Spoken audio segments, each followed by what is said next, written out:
Assalamualaikum warahmatullahi wabarakatuh. Waalaikumsalam warahmatullahi wabarakatuh. Alhamdulillahirabbil alamin. Wassalatu wassalamu ala asrofil anbiya'i wal mursalin wa ala alihi washabihi ajmain. Asyhadu an la ilaha illallah, asyhadu anna Muhammadar Rasulullah. Allahumma shalli ala sayyidina Muhammad wa ala ali sayyidina Muhammad. Berjumpa kembali pemirsa Al-Araf TV. Alhamdulillah, di kali ini kita akan membahas tentang prolog kita yang kemarin, yaitu bicara tentang kafir. Ada beberapa banyak pertanyaan tentunya tentang kafir. Alhamdulillah di sini sudah hadir narasumber kita, Ustadz Heru Permadi. Gimana sehat, Ustadz? Alhamdulillah. Alhamdulillah. Dan tentu di samping saya, saudara saya, Buya Budi Hartanto. Gimana Buya? Sehat, alhamdulillah. Asik, ijo-ijo. Saya pikir tadi aku nggak disebutin. Ya enggak lah, aku sebutin lah. Kalau begini kayak Madura ya. Langsung aja, Ustadz. Sebenarnya kita belum mengerti jelas banget tentang masalah kafir. Dan tentu dengan ada korelasinya tentang di Quran disebutkan juga banyak tentang ahli kitab. Mohon tolong dijelaskan dulu, Ustaz. Baik, bismillah, alhamdulillah, wassalatu wassalamu ala rasulillah wa ala alihi wa sahbihi wa man walah. Tentang kafir ya. Kafir itu orangnya berarti kan? Ya. Nah, kata kafir berasal dari kata kafaro yakfuru. Nah, kafir itu kalau dalam bahasa Arab sebagai isim fa'il. Artinya apa? Kafaro yakfuru ya mengingkari, mengkufuri. Atau juga bisa diartikan menutupi. Jadi kalau kafir berarti orang yang mengingkari, orang yang menutupi gitu ya. Dirinya. Menutupi wujud Allah Subhanahu wa taala. Jadi mereka tidak beriman. Allah kan ada, wajibul wujud kan. Iya, betul. Allah itu pasti ada. Tapi orang-orang ini mengingkari wujud atau keberadaan Allah Subhanahu wa taala. Nah, kemudian ahlul kitab. Ahlul kitab itu siapa? Ya, kalau disebut kata ahlul kitab di dalam Al-Qur'an itu yang dimaksud siapa? Nasrani, Yahudi dan Nasrani. Ahlul kitab secara bahasa ya orang yang atau umat yang dulu mendapatkan kitab. Ya, tentu yang dimaksud adalah Yahudi dan Nasrani lah. Yahudi dan Nasrani itu termasuk kafir atau tidak? Orang-orang Yahudi, orang-orang Nasrani termasuk orang kafir atau tidak? Ya, termasuk orang kafir. Jadi gini, kata kafir itu maknanya lebih luas. Yahudi dan Nasrani itu bagian dari orang kafir. Tetapi orang kafir itu tidak hanya orang Yahudi dan Nasrani. Nah, kalau kita baca surat Al-Bayyinah ayat 1 misalnya. Lam yakunil ladzina kafaru min ahlil kitabi wal musyrikin. Di situ disebutkan yang dimaksud orang kafir itu ahlul kitab dan orang musyrik. Ya, ahlul kitab Yahudi dan Nasrani ya kafir, orang musyrik penyembah berhala juga kafir. Orang ateis juga bisa kita katakan apa? Kafir. Jadi kata kafir itu maknanya umum, luas. Sementara ahlul kitab Yahudi dan Nasrani itu ya bagian dari orang-orang kafir. Gitu, kurang lebih Mas penjelasannya. Buya, gimana? Ada pertanyaan? Ya, saya mencoba untuk membuka wawasan saya dulu nih Pak Ustadz ya.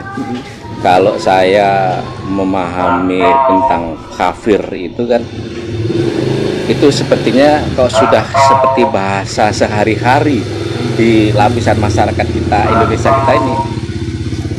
Pokoknya ada orang yang dianggapnya tidak paham dengan saya misalnya, atau yang reseh dan sebagainya lah. Itu sering saya dengar, dasar kafir loh katanya. Nah, dari slogan-slogan yang seperti itu tuh saya tuh mencoba mendefinisikan tentang kafir itu. Kafir dipandang dari sisi Islam dan kafir dipandang dari sisi berkerukunan, berhidup bermasyarakat. Karena kalau saya lihat sendiri, agama Islam sendiri itu juga menuntun kita supaya hidup tentram ya, rukun damai. Karena Islam kan agama yang rahmatan lil alamin. Itu. Artinya kalau kita menyebutkan di istilah kafir itu sangat sensitif gitu kalau boleh kata. Jadi gini Pak. Gitu, Pak. Jadi harus dibedakan dulu. kita meyakini bahwa Yahudi Nasrani itu orang kafir. Tetapi kalau di dalam muamalah itu kita bersosialisasi dengan mereka. Tentu kita juga tidak boleh menyebut hei kafir, kan tidak boleh. Itu artinya kita tidak punya adab dengan orang lain. Jadi pembahasan bahwa ahlul kitab itu adalah termasuk minal kafirin, golongan orang-orang kafir itu ya pembahasan dari sisi keimanan. Pembahasan kita meyakini itu. Tetapi itu tidak menghalangi kita untuk tetap berlaku adil dan berbuat baik terhadap mereka. Selama mereka tidak menghalang-halangi ibadah kita, tidak mengusir kita dari tempat tinggal kita. Nah, kita tetap punya tetangga yang non misalnya, ya jangan, Pak kafir, enggak boleh. Itu bisa meletus perang antar tetangga nanti. Jadi konteksnya enggak seperti itu. Jadi konteksnya ke Islamnya ya Pak. Konteksnya kepada keimanan tadi. Ya, bagian dari yang kita imani bahwa selain orang-orang yang memeluk agama Islam ya kita yakini sebagai orang-orang kafir. Berarti bisa dibilang sebagai yang banyak di dalam Al-Quran tentang penjelasan kafir dan ahli kitab tersebut bukan cuman ya, maksudnya membatasi sebenarnya siapa sih mereka terhadap keimanan kita, gitu Ustaz ya? Maksudnya gimana? Siapa sih kita, maksudnya begini, dalam polanya mereka sudah terbentuk seperti itu. Ya, untuk membedakan bahwa kita ini berbeda dengan mereka. Ya, itu maksud saya. Kalau kita kembali pada Al-Quran, kata kufur atau kafaro yakfuru dan pecahan kata itu maknanya banyak sebenarnya. Ada yang dipakai secara makna bahasa tadi, kan menutupi. Nah, kata kufar itu kan secara bahasa orang-orang kafir. Tapi di Quran juga bisa diartikan ada ayat kata kufar itu artinya para petani. Para petani. Kenapa petani disebut kafir? Karena petani kalau nanam biji kan ditutupi kan supaya nggak kelihatan. Perbuatan itu yang perbuatannya namanya kafaro yakfuru, menutupi. Nah, ini tentu penggunaan kata kafaro yakfuru kafir ini secara bahasa. Tapi kalau secara istilah yang berkaitan dengan akidah atau keimanan, tentu kafir ini adalah kebalikan dari mukmin. Orang mukmin lawannya orang kafir. Orang beriman, orang yang ingkar. Iman kepada Allah berarti ingkar kepada Allah. Nah, di situ. Nah, makanya kita harus hati-hati di dalam penggunaan kata kafir ini. Tidak boleh kita sembarangan melontarkan tuduhan kafir kepada saudara kita ya, apalagi kalau dia beragama Islam. Hanya karena beda pendapat, hanya karena beda mungkin pilihan pemimpin misalnya gitu ya. Langsung kita tuduh dia dasar kafir ente misalnya gitu kan. Nah, itu tidak boleh. Itu termasuk bisa jadi kaburat kaburat kalimatan takhruju min afwa. Bisa jadi itu satu kalimat yang kelihatannya sepele tapi nanti di sisi Allah bisa berat. Karena gini, kalau kita sampai menuduh saudara kita kafir sementara dia tidak kafir, maka ucapan itu balik ke kita sendiri. Nah, di situ Pak. Jadi kalaupun misalnya untuk bercanda atau untuk kita marah sama teman, itu pilihlah kata-kata yang konsekuensinya itu tidak berat. Nah, kafir itu berat, itu di Allah itu berat. Ini Ustaz, kemarin di prolog itu ada saudara kita kan ikut, Pak Agus ya. Beliau merasakan suatu beban moral. Misalkan beliau mempunyai teman dekat, seorang, mohon maaf, di luar dari kita. Agamanya. Iya betul. Keyakinannya. Karena kedekatannya beliau merasa bahwa takut kasihan gitu loh. Misalkan suatu saat karena dia sudah meyakini tentang muslim ini kan, agama kita ini gitu. Dia merasa bahwa minimal dia harus menyampaikan dakwah itu. Perihal hal itu gimana sih Ustaz batasannya Ustaz? Ya, kewajiban orang Islam itu yang harus kita lakukan itu kan dakwah kan. Jadi dakwah itu bukan hanya tanggung jawab para nabi dan para ulama ya, tapi menjadi tanggung jawab atau kewajiban bagi seluruh umat Nabi Muhammad. Nah, tentu kata dakwah, pengertian dakwah ini tidak mesti harus ngajar kan. Dakwah itu kan secara bahasa artinya apa? Da'a yad'u, ngundang, ngajak. Nah, ngajak itu dan untuk ngajak kan nggak perlu pinter kan? Iya betul. Ngajak ke masjid aja masa harus belajar cara kan nggak perlu. Setiap kita sebenarnya sudah punya kemampuan untuk berdakwah. Tentu dengan porsinya sendiri-sendiri lah ya.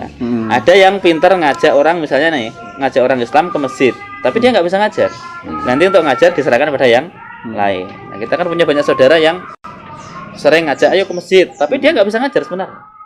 Begitu di masjid ada ustadz yang ngajarin, itu sudah dakwah. Oh, persis kayak teman saya. Nah, ayo bikin makanan, bikin apa. Itu justru kalau di Quran nanti kalau Mas Bro Pak Budi baca surat Yasin itu luar biasa ya. Ada orang dia bukan ulama, namanya Habib An-Najjar. Oh iya. Itu kan kisah yang sangat masyhur sekali dan itu diabadikan di Quran. Dia bukan ulama, bukan orang pintar, bukan nabi. Hanya sebelumnya itu dia diceritakan orang kafir, penyembah berhala. Ya, sampai akhirnya dia bertobat masuk Islam. Terus dia ini yang dilakukan apa? Membantu dakwahnya para rasul. Bantunya dengan apa? Bukan ceramah, udah nggak bisa. Dia hanya apa? Anit ikutilah apa? Para rasul itu. Pak, ayo itu ikuti ajaran para rasul itu. Hanya ngajak saja. Sampai akhirnya nanti apa? Masyarakatnya itu marah sama dia dibunuh. Tapi nanti di akhirnya apa? Qilat khulil jannah. Dikatakan pada dia masuklah ke dalam surga. Gara-gara apa? Itu ngajak yang sepele tadi. Nah, ini juga berlaku untuk saudara kita yang di luar agama Islam. Ya tentu dengan memperhatikan sikon keadaan ya, tidak serta-merta kita langsung datangi dia terus katakan agama kamu batil. Ya enggak begitu. Nanti malah awalnya kita berteman, bersahabat, malah rusak hubungan pertemanan. Ya tentu dengan bahasa yang pelan-pelan, misalnya satu, tunjukkan akhlak kita yang baik pada dia. Jadi mungkin namanya dakwah bil hal, dakwah dengan ya sikap kita, akhlak kita, biar saudara-saudara kita, teman kita yang non itu melihat, oh orang Muslim itu akhlaknya baik ya. Ketika aku susah, ternyata yang pertama kali nolong justru temanku yang Muslim, gitu kan. Kalau aku butuh apa-apa, yang datang bantu ya yang Muslim. Nah, itu namanya dakwah bilal. Walaupun dia lisannya nggak bisa ceramah, nggak bisa tausiah, tapi perbuatan dia itu sudah menunjukkan dia sudah berdakwah. Gitu. Nah, ya mungkin paling minimal ya ke situ, tunjukkan akhlak kita baik. Nah, nanti kalau dia sudah penasaran, sudah mulai tertarik untuk tahu ya tentang Islam, baru undang ustaz untuk menjelaskan kan gitu. Jadi kalau kita memang nggak bisa menjelaskan, ya biar urusan menjelaskan ini diserahkan pada yang paham. Siap. Jadi Kak, tadi yang Ustaz sampaikan bahwa dari makna katanya dulu Pak Ustaz, jadi kafir kalau di bahasa Indonesia kan itu artinya kan menutup diri perihal keimanan.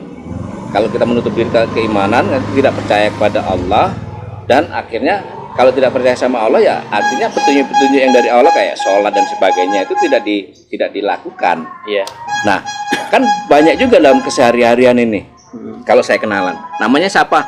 Mohon maaf nih, namanya Imam. Yuk sholat yuk. Waduh, saya lagi sibuk, lagi kerjaan. Artinya nggak sholat. KTP-nya Islam, namanya Imam. Artinya apakah bisa nih yang pribadi yang seperti ini digolongkan kepada yang kafir tadi? Ya gini, pertama kita tanya dulu dia beriman nggak pada Allah. Ketika dia ngomong beriman nggak pada Nabi Muhammad. Kalau dia ngomong beriman, kata Islam kan, berarti kan paling tidak dia pernah bersyahadat itu kan. Betul. Nah sekarang kalau dia tidak sholat itu harus digali lebih dalam dulu Pak. Dia tidak sholatnya karena mengingkari kewajiban sholat atau karena malas. Karena nanti hukumnya berbeda. Orang nggak sholat, orang Islam ya, KTP-nya Islam, dia nggak sholat itu tidak langsung dihukumi dia kafir. Dilihat dulu, dia nggak sholat kenapa? Kalau dia nggak sholat karena mengatakan sholat itu nggak wajib atau mengingkari kewajiban sholat, maka dia sudah kufur. Kafir. Berarti kan dia nggak percaya pada Allah kan? Artinya Allah yang mewajibkan sholat kok dia mengatakan tidak wajib. Artinya kan si contoh tadi yang si imam tadi itu dia mengerti bahwa sholat itu wajib. Islam itu ya sholat wajib 5 waktu. Tapi dia nggak sholat. Belum dilakukan. Ya karena malas, karena ya artinya kan dia tidak menjalankan perintah Allah. Betul. Apa labelnya itu malas dan sebagainya kan harus tanggung jawab kan. Betul. Makanya gini Pak, memang semuanya ada konsekuensinya ya. Karena dia nggak sholat itu mesti konsekuensinya neraka gitu kan. Hanya saja kan nanti kalau dia kafir kan konsekuensinya neraka selama lamanya. Tapi kalau dia masih diakui keimanannya, masuk neraka sampai batas waktu yang ditetapkan. Sebesar Gitu. biji zarroh. Artinya itu kafir itu bisa berdasarkan kajiannya berdasarkan waktu kali ya Ustaz ya. Misalnya nih, saya contoh nih, saya maaf aja sebagai contoh. Saya beberapa bulan yang lalu saya baru mulai sholat nih 5 waktu. Mulai ngikutin petunjuk-petunjuk yang ada di Al-Qur'an dan Islam. Artinya saya sudah menjalankan perintah Allah. Nah, yang kemarin-kemarin itu saya tidak menjalankan, artinya saya Nggak sholat sama sekali. iya. Oh, Artinya itu tapi sudah Islam kan? iya udah Islam. Nah, artinya kan kafir itu bisa dikatakan labelnya kafir itu apabila seseorang itu sampai akhir hidupnya ya tidak Berlaku surut. Yang berlaku surut. Ya, maksudnya tidak sampai sudah di kafan dia tidak sholat. Itu kalau itu berkaitan dengan ketetapan akhir ya. Sebenarnya gini, Pak. Karena kan kita menilai berdasarkan yang kelihatan, yang tampak, dan yang kita nilai tentu sekarang. Kita nggak bisa menilai nanti kan. Nanti. Misalnya ini kita punya tetangga yang non, ya tetap kita imani dia kafir kan. Ya. Tapi kalau suatu saat misalnya dia masuk Islam, ya berarti sudah mukmin.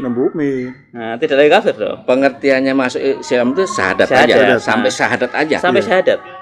Udah mukmin. Tidak menjalankan perintah-perintah. Kalau orang mukmin atau orang muslim kok enggak menjalankan aturan Islam, maka kalau dalam kajian fikih itu mukmin naqisul iman. Orang mukmin yang imannya sedang terdegradasi. Ibarat imam sudah paling di lembah yang paling dasar. Tapi artinya mungkin yang belum ketemu sama kita kali ya. Nah, artinya ya tetap gini, kita sebagai orang mukmin menilai dia, memandang dia tetap sebagai orang Islam. Nah, misalnya ada KTP-nya Islam nih, ya pokoknya kita sekali melihatlah dia sholat Jumat misalnya. Betul. Atau Idul Fitri kelihatan, ya, Idul Adha kelihatan, setahun sekali. Ya akhirnya kita katakan dia muslim. Atau pakai pecinya saja kali ya. Ya bisa jadi. Nah, adapun kalau dia sudah terang-terangan, dia mengatakan aku enggak sholat karena sholat itu enggak wajib. Itu sudah kufur, Pak. Kufur ya. Sudah kafir. Dia mengingkari kewajiban dari syahadat jadi kufur. Gitu. Terus saya juga pernah membaca bukunya itu Pak Ustadz, mohon penjelasannya itu. Kafir at-tauhid dan kafir kalau bahasa Indonesianya itu kafir nikmat gitu. Kufur nikmat. Itu gimana Pak Ustadz? Jadi ya, kata Pak, jadi kata kufur nikmat itu beda dengan kufur keimanan. Dalam sisi tauhid kan keimanan, Pak. Iya, betul. Jadi kalau kufur dalam keimanan itu kan berarti lawannya dari mukmin kan. Mukmin. Tapi kalau kufur nikmat itu lawannya apa? Syukur.